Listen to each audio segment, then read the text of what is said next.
وصدق وعده ونصر عبده وأعز جنده وهزم الأحزاب وحده لا إله إلا الله والله أكبر الله أكبر ولله الحمد الحمد لله الملك الديان والصلاة والسلام على محمد سيد ولد أدنان وعلى آله وصحبه وتابعه على مر الزمان وأشهد أن لا إله إلا الله وحده لا شريك له المنزه عن الجسمية والجهات والزام والمكان وأشهد أن سيدنا محمدا عبده ورسوله الذي كان خلقه القرآن أما بعد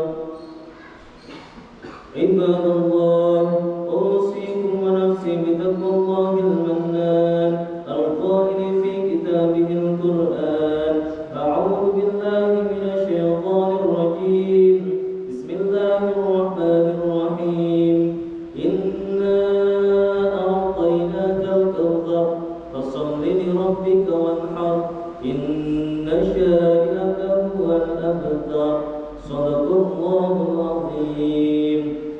Ma'asyiral muslimin jamaah salat Idul Adha rahimakumullah. Idul Adha yang dirayakan oleh umat Islam di seluruh dunia pada setiap bulan Dzulhijjah merupakan hari raya yang sangat identik dengan dua ibadah, yakni ibadah haji dan kurban.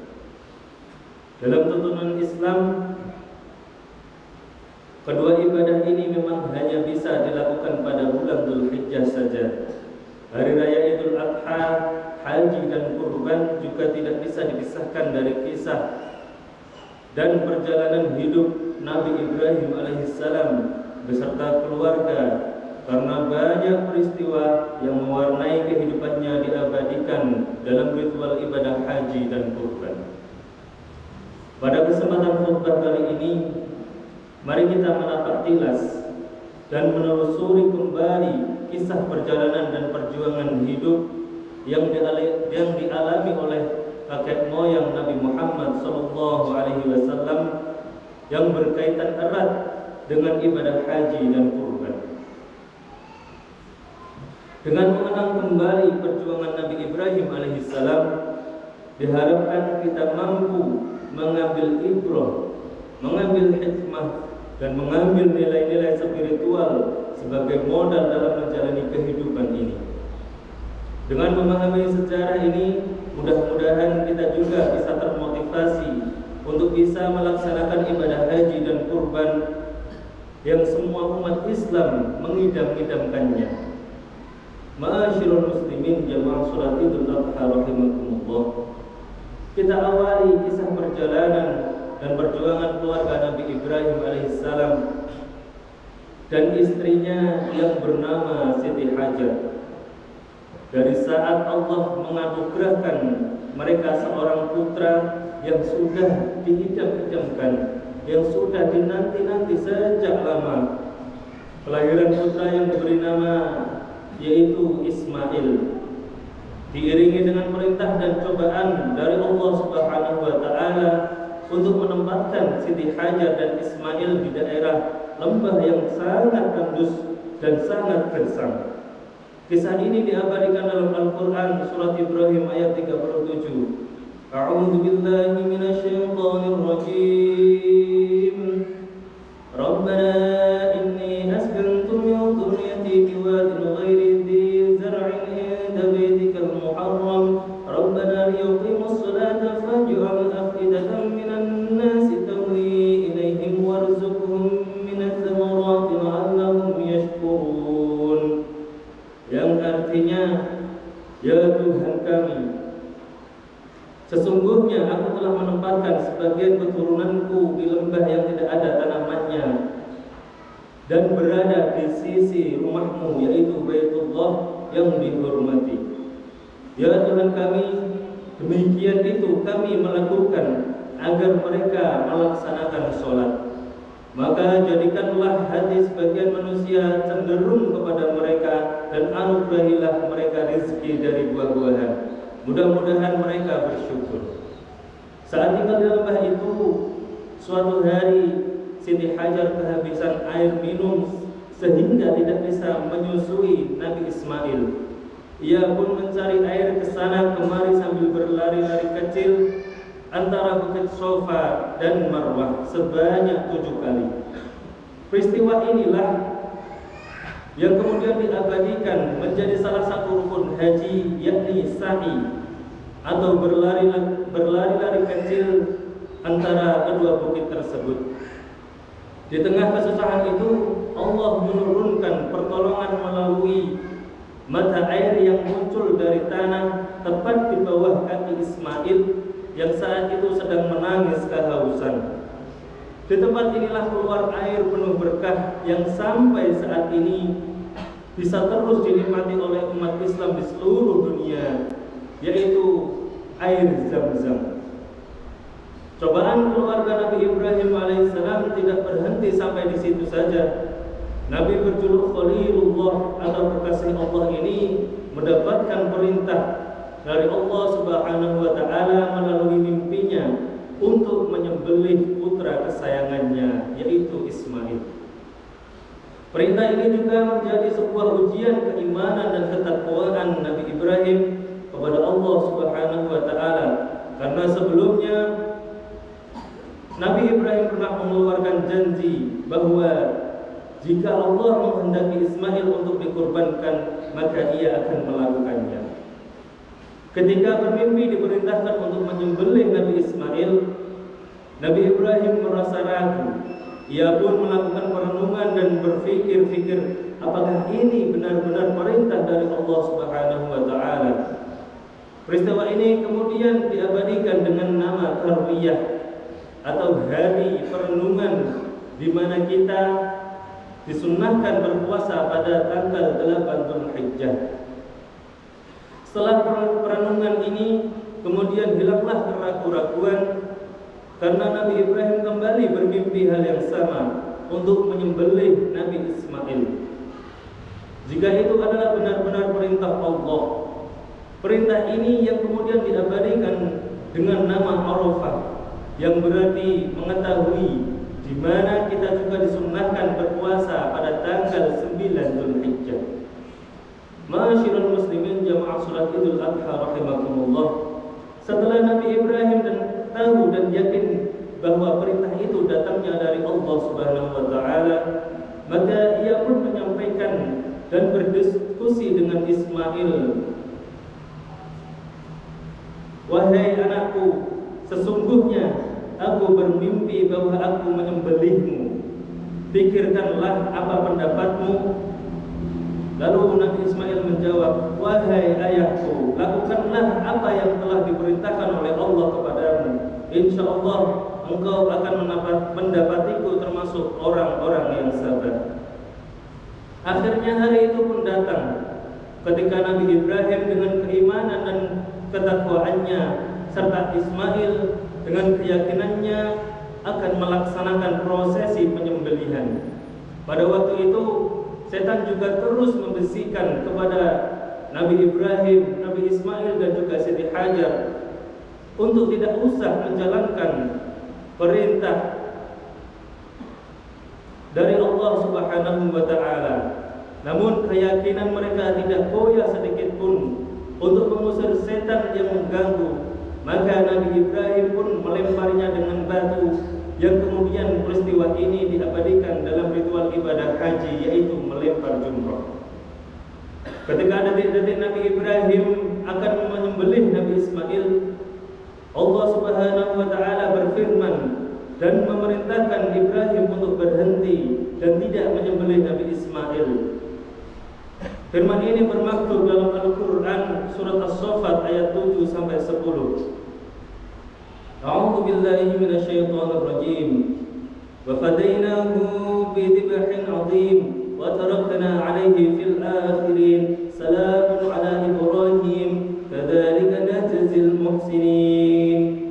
Kami menebusnya dengan seekor hewan sembelihan yang sangat besar. Kami mengabadikan untuknya pujian pada orang-orang yang datang kemudian. Salam sejahtera untuk Ibrahim. Demikianlah kami memberi balasan kepada orang-orang yang berbuat kebaikan. Atas peristiwa ini, malaikat Jibril membawakan hewan untuk disembelih sebagai pengganti Nabi Ismail. Lalu malaikat Jibril pun berseru, Allahu Akbar, Allahu Akbar, Allahu Akbar. Takbir ini disambut dengan Nabi Ibrahim, La ilaha illallah, Allahu Akbar.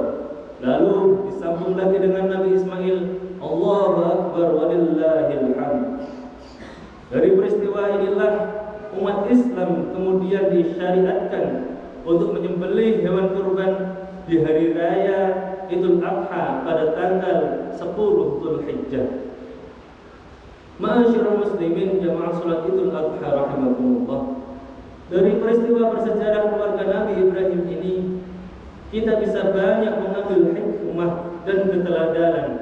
Dimulai dari keteladanan perjuangan hidup sampai dengan keteguhan iman dan takwa dalam menjalankan segala perintah Allah Subhanahu wa taala dan menjauhi larangan-larangannya. Kisah-kisah Nabi Ibrahim yang bermaktub dalam Al-Qur'an dan terwujud dalam bentuk ibadah seperti sa'i, melempar jumroh, puasa tarwiyah dan Arafah serta menyembelih hewan kurban.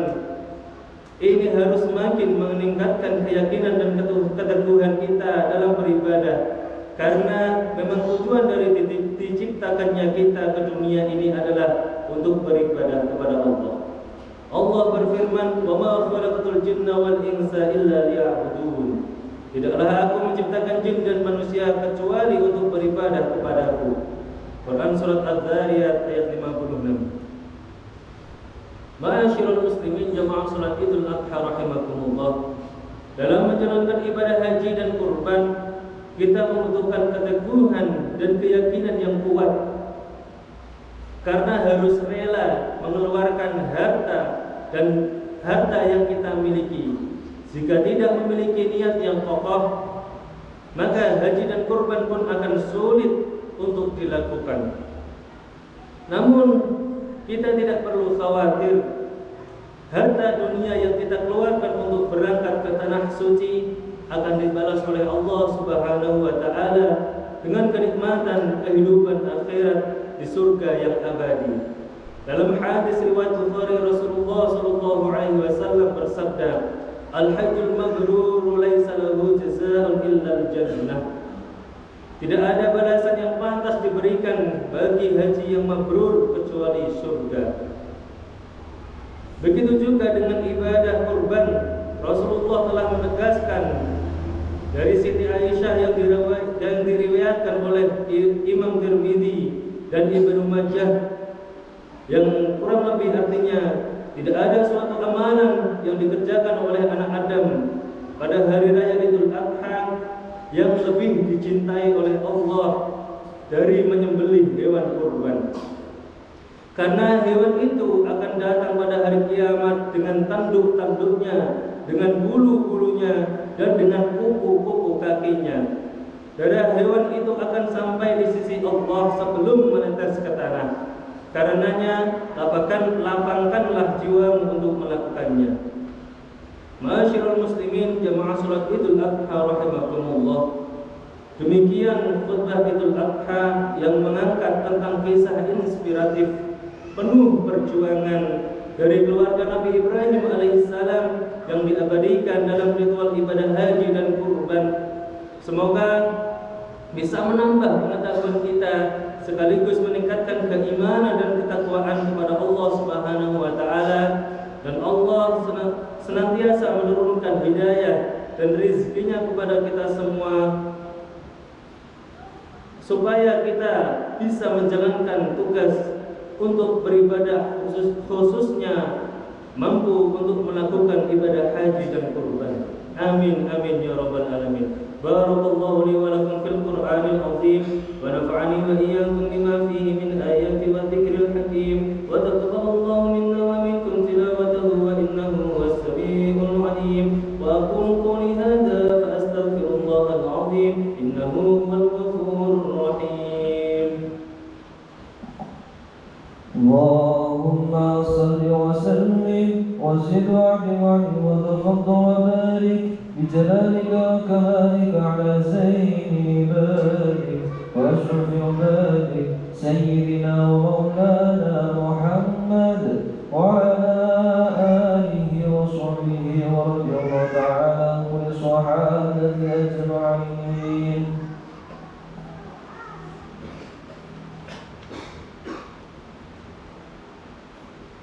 الله أكبر الله أكبر الله أكبر الله أكبر الله أكبر الله أكبر الله أكبر. الحمد لله الذي أرسل رسوله بالهدى ودين الحق ليظهره على الدين كله ولو كره المشركون. أشهد أن لا إله إلا الله وحده لا شريك له وأشهد أن محمدا عبده ورسوله. اللهم صل وسلم وبارك على نبينا محمد وعلى آله وأصحابه ومن تبعهم بإحسان إلى يوم الدين. أما بعد، عباد الله، أوصيكم ونفسي بتقوى الله القائل في كتابه القرآن: يا أيها الذين آمنوا اتقوا الله حق تقاته ولا تموتن إلا وأنتم مسلمون. واعلموا أن الله أمركم بأمر بدأ فيه بنفسه وثنى بملائكته بقدسه وقال تعالى: إن الله وملائكته يصلون على النبي يا أيها الذين آمنوا صلوا عليه وسلموا تسليما. اللهم اغفر للمؤمنين والمؤمنات والمسلمين والمسلمات الأحياء منهم والأموات. اللهم أعز الإسلام والمسلمين وأذل الشرك والمشركين وانصر عبادك الموحدين وانصر من نصر الدين واخذل من خذل المسلمين ودمر أعداء الدين وأعل كلماتك إلى يوم الدين. اللهم ارفع عنا البلاء والوباء والزلازل والمحن وسوء الفتن والمحن ما ظهر